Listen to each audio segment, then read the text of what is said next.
The Time Machine by H.G Wells.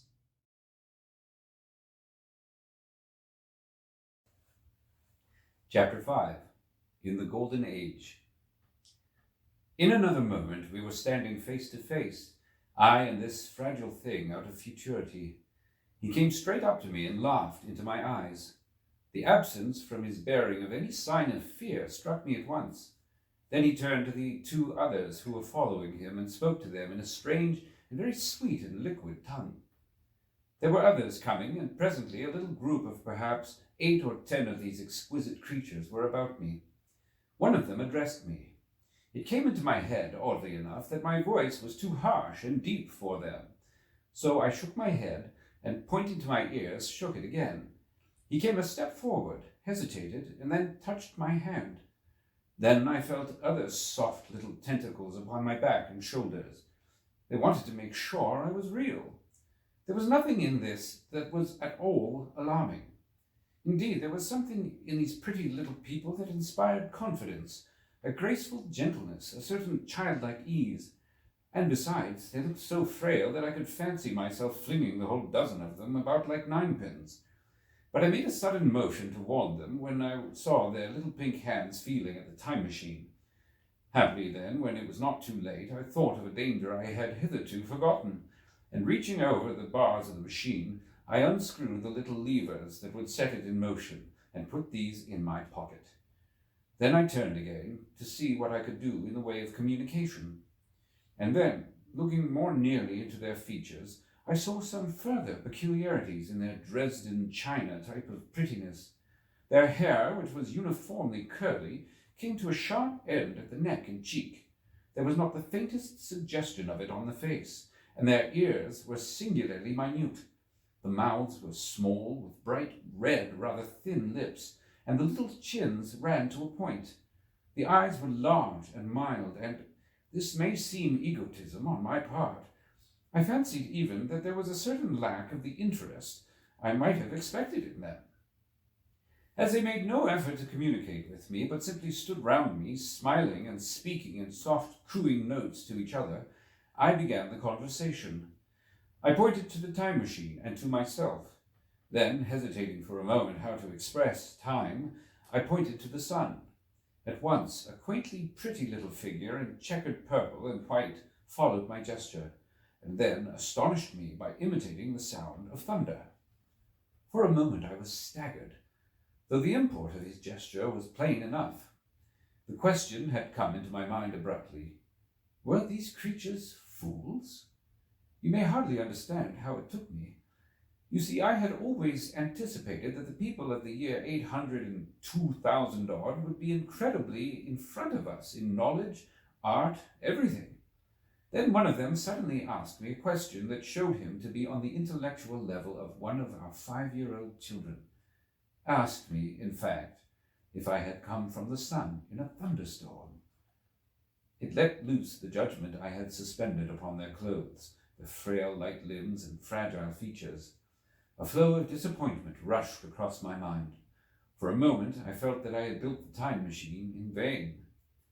I nodded, pointed to the sun, and gave them such a vivid rendering of a thunderclap as startled them. They all withdrew a pace or so and bowed. Then came one laughing towards me, carrying a chain of beautiful flowers, altogether new to me, and put it about my neck. The idea was received with melodious applause, and presently they were all running to and fro for flowers and laughingly flinging them upon me until I was almost smothered with blossom. You, who have never seen the like, can scarcely imagine what delicate and wonderful flowers countless years of culture had created. Then someone suggested that their playthings should be exhibited in the nearest building, and so I was led past the Sphinx of white marble, which had seemed to watch me all the while with a smile at my astonishment, towards a vast grey edifice of fretted stone. As I went with them, the memory of my confident anticipations of a profoundly grave and intellectual posterity came with irresistible merriment to my mind. The building had a huge entry, and was altogether of colossal dimensions. I was naturally most occupied with the growing crowd of little people, and with the big open portals that yawned before me, shadowy and mysterious. My general impression of the world I saw over their heads was a tangled waste of beautiful bushes and flowers, a long, neglected, and yet weedless garden. I saw a number of tall spikes of strange white flowers, measuring a foot perhaps, across the spread of the waxen petals. They grew scattered, as if wild, among the variegated shrubs, but, as I say, I did not examine them closely at this time. The time machine was left deserted on the turf among the rhododendrons. The arch of the doorway was richly carved, but naturally I did not observe the carving very narrowly, though I fancied I saw suggestions of old Phoenician decorations as I passed through, and it struck me that they were very badly broken and weather-worn. Several more brightly clad people met me in the doorway, and so we entered, I dressed in dingy 19th-century garments, looking grotesque enough, garlanded with flowers, and surrounded by an eddying mass of bright, soft-coloured robes and shining white limbs, in a melodious whirl of laughter and laughing speech. The big doorway opened into a proportionately great hall hung with brown. The roof was in shadow, and the windows, partially glazed with coloured glass and partially unglazed, admitted a tempered light. The floor was made up of huge blocks of some very hard white metal, not plates nor slabs, blocks, and it was so much worn, as I judged by the going to and fro of past generations, as to be deeply channeled along the more frequented ways. Transverse to the length were innumerable tables made of slabs of polished stone, raised perhaps a foot from the floor, and upon these were heaps of fruits. Some I recognized as a kind of hypertrophied raspberry and orange, but for the most part they were strange. Between the tables was scattered a great number of cushions. Upon these my conductors seated themselves, signing for me to do likewise. With a pretty absence of ceremony, they began to eat the fruit with their hands, flinging peels and stalks and so forth into the round openings in the sides of the tables. I was not loath to follow their example, for I felt thirsty and hungry. As I did so, I surveyed the hall at my leisure. And perhaps the thing that struck me most was its dilapidated look. The stained glass windows, which displayed only a geometrical pattern, were broken in many places, and the curtains that hung across the lower end were thick with dust, and it caught my eye that the corner of the marble table near me was fractured. Nevertheless, the general effect was extremely rich and picturesque. There were perhaps a couple of 100 people dining in the hall, and most of them, seated as near to me as they could come, were watching me with interest, their little eyes shining over the fruit they were eating. All were clad in the same soft and yet strong silky material. Fruit, by the by, was all their diet. These people of the remote future were strict vegetarians, and while I was with them, in spite of some carnal cravings, I had to be frugivorous also. Indeed, I found afterwards that horses, cattle, sheep, dogs had followed the Ichthyosaurus into extinction. But the fruits were very delightful. One in particular that seemed to be in season all the time I was there, a flowery thing in a 3-sided husk, was especially good, and I made it my staple. At first I was puzzled by all these strange fruits, and by the strange flowers I saw, but later I began to perceive their import. However, I felt like a schoolmaster amidst children, and persisted, and presently I had a score of noun substantives at least at my command, and then I got to demonstrative pronouns, and even the verb to eat. But it was slow work, and the little people soon tired and wanted to get away from my interrogations. So I determined, rather of necessity, to let them give their lessons in little doses when they felt inclined.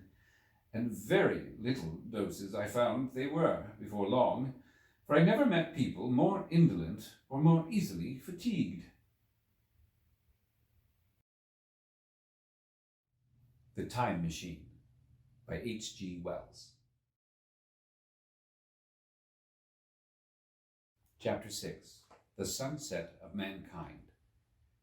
A queer thing I soon discovered about my little hosts, and that was their lack of interest.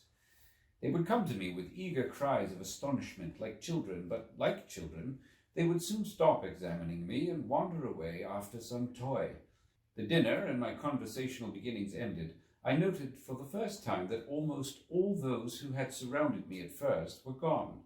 It is odd, too, how speedily I came to disregard these little people. I went out through the portal into the sunlit world again as soon as my hunger was satisfied. I was continually meeting more of these men of the future who would follow me at a little distance, chatter and laugh about me, and having smiled and gesticulated in a friendly way, leave me again to my own devices. The calm of evening was upon the world as I emerged from the great hall, and the scene was lit by the warm glow of the setting sun. At first, things were very confusing. Everything was so entirely different from the world I had known, even the flowers. The big building I had left was situated on the slope of a broad river valley, but the Thames had shifted, perhaps, a mile from its present position. I resolved to mount to the summit of a crest, perhaps a mile and a half away, from which I could get a wider view of this our planet in the year 800 and 2701 A.D.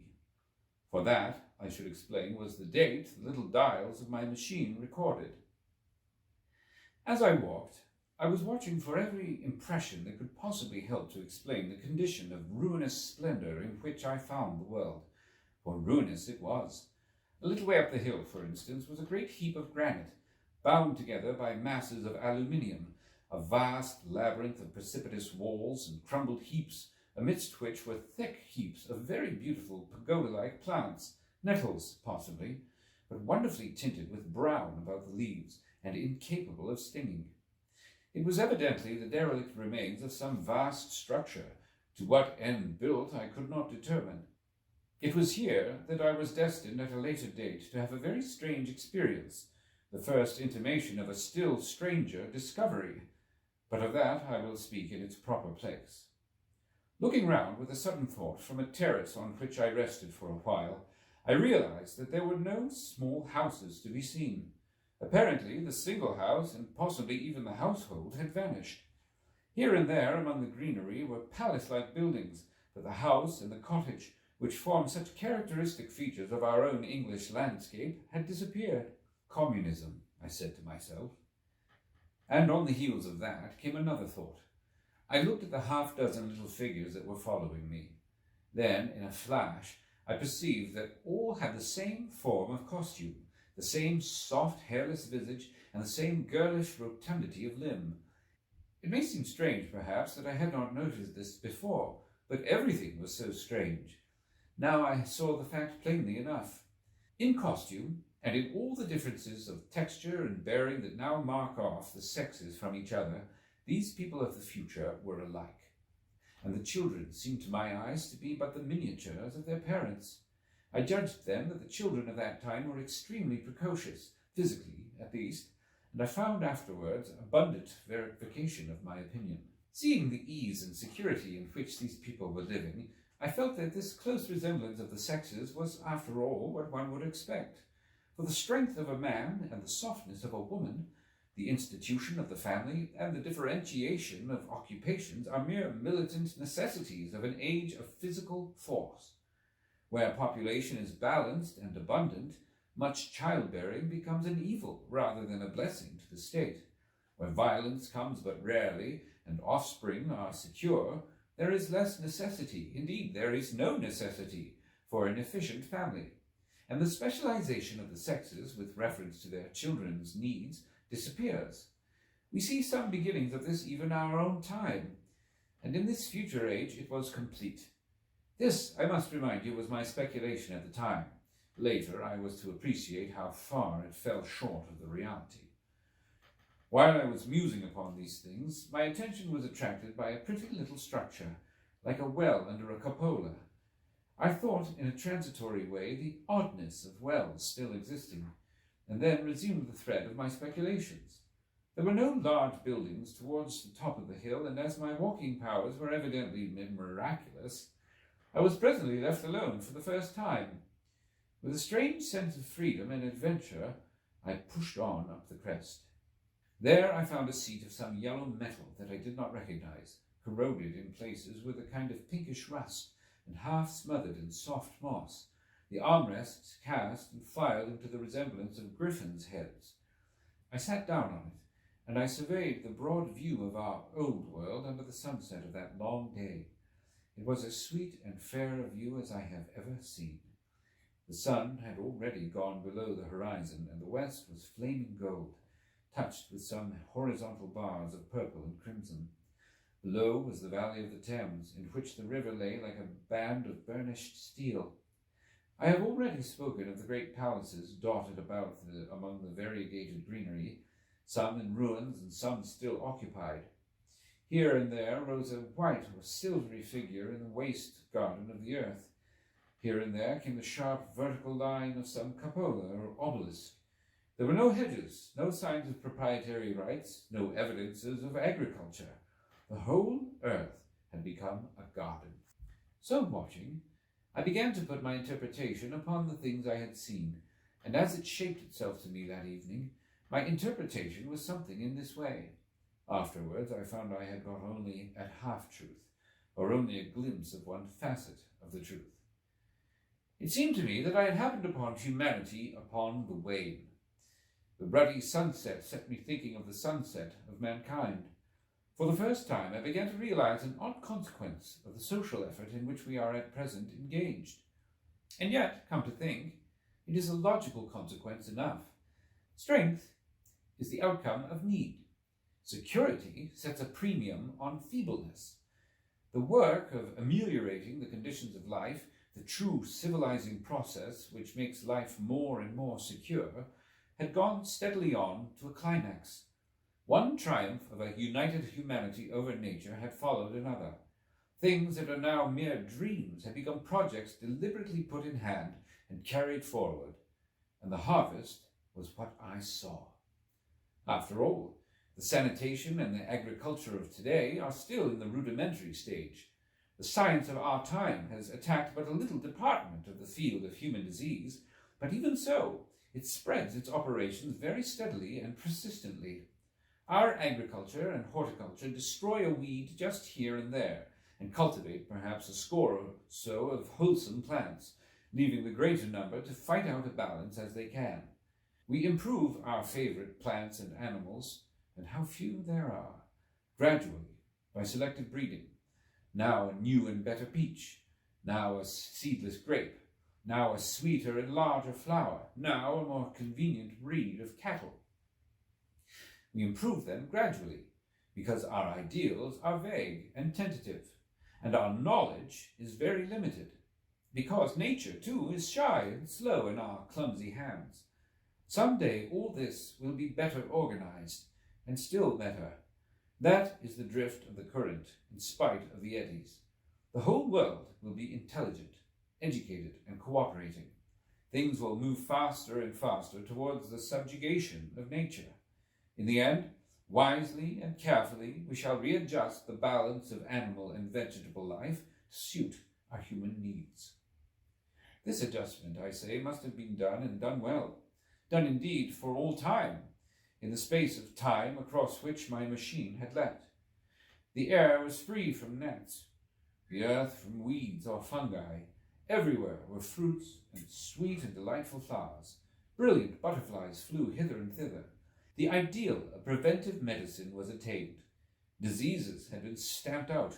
I saw no evidence of any contagious diseases during all my stay, and I shall have to tell you later that even the processes of putrefaction and decay had been profoundly affected by these changes. Social triumphs, too, had been effected. I saw mankind housed in splendid shelters, gloriously clothed, and as yet I had found them engaged in no toil. There were no signs of struggle, neither social nor economical struggle. The shop, the advertisement, traffic, all that commerce which constitutes the body of our world was gone. It was natural on that golden evening that I should jump at the idea of a social paradise. The difficulty of increasing population had been met, I guessed, and population had ceased to increase. But with this change in condition comes inevitably adaptations to the change. What, unless biological science is a mass of errors, is the cause of human intelligence and vigor, hardship and freedom, conditions under which the active, strong, and subtle survive, and the weaker go to the wall, conditions that put a premium upon the loyal alliance of capable men, upon self-restraint, patience, and decision, and the institution of the family, and the emotions that arise therein, the fierce jealousy, the tenderness for offspring, parental self-devotion, all found their justification and support in the imminent dangers of the young. Now, where were these imminent dangers?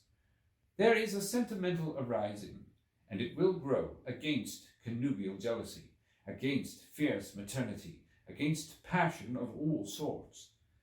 Unnecessary things now, and things that make us uncomfortable, savage survivals, discords in a refined and pleasant life.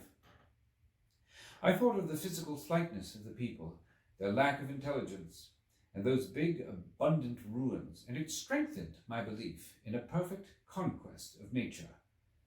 For after the battle comes quiet. Humanity had been strong, energetic, and intelligent, and had used all its abundant vitality to alter the conditions under which it lived. And now came the reaction of the altered conditions. Under the new conditions of perfect comfort and security, that restless energy that, with us, is strength, would become weakness. Even in our time, certain tendencies and desires, once necessary to survival, are a constant source of failure.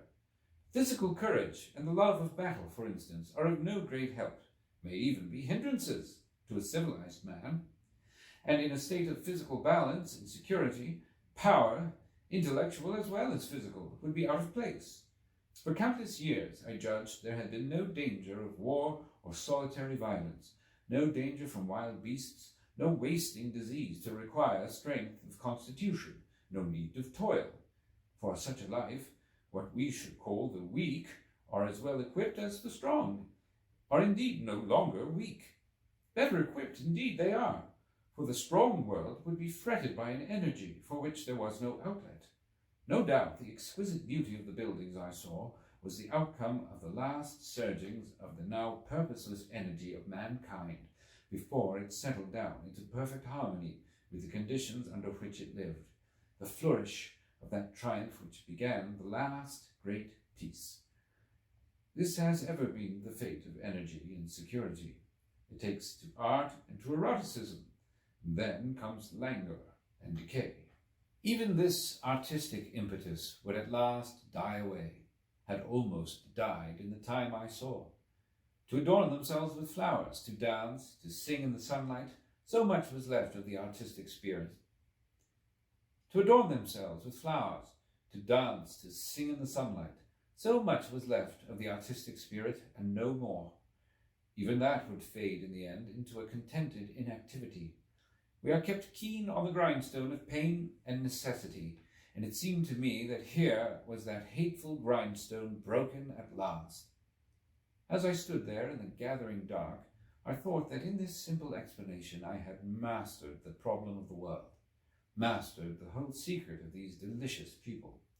Possibly the checks they had devised for the increase of population had succeeded too well, and their numbers had rather diminished than kept stationary.